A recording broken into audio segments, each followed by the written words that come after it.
कर्नाटक हुकूमत ने पेशे इमाम, मुअज्जिन और मुअल्लिम के लिए कोविड रिलीफ पैकेज किया था, लेकिन 2 महीने गुजर जाने के बाद भी अभी महज आधे लोगों को रिलीफ पैकेज मिल सका है। देखिए खास रिपोर्ट।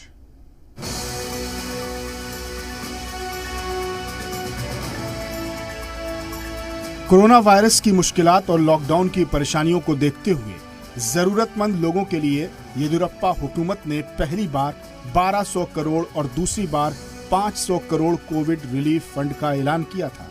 दूसरी बार के 500 करोड़ के पैकेज में कुछ पुजारी और मस्जिद के अइम्मा और मुअज्जिन के साथ ही हर मदरसे के 2 मुअल्लिम को 3-3 हजार रुपए देने का ऐलान किया गया था।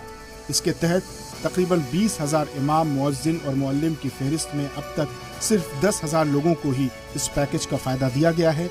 इस मामले में वक्फ बोर्ड के जिम्मेदारान का कहना है कि अब तक 16,000 दरख्वास्त मिल चुकी हैं, बाकी 4,000 आना बाकी है। ये नंबर्स कलेक्ट किए, कितने मौजिन हैं, कितने पेश इमाम हैं, कितने मौलिम्स हैं, उस हिसाब से हमने टोटल 19,570 ये इसमें ये टारगेट हमारे पूरे पेश इमाम, मौजिन और मुअल्लिम्स का टारगेट मिला।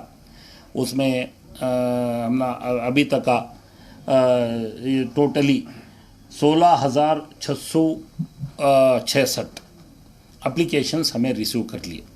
कोविड रिलीफ पैकेज के ऐलान के 2 महीने गुजर चुके हैं, जिसमें 16,000 दरख्वास्तों में से 6,000 मुतासिरों को पैसा ट्रांसफर होना बाकी है और मजीद 4,000 दरख्वास्तों के आने का इंतजार भी है।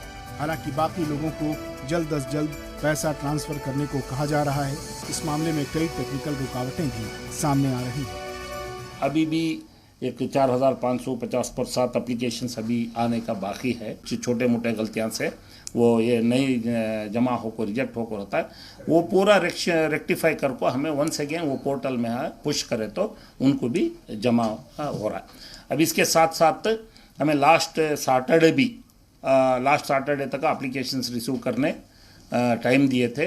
अब ये सैटरडे के अंदर, कमिंग सैटरडे के अंदर पूरा प्रोसेस ख़त्म करना कर को एक टारगेट हमें डालनी।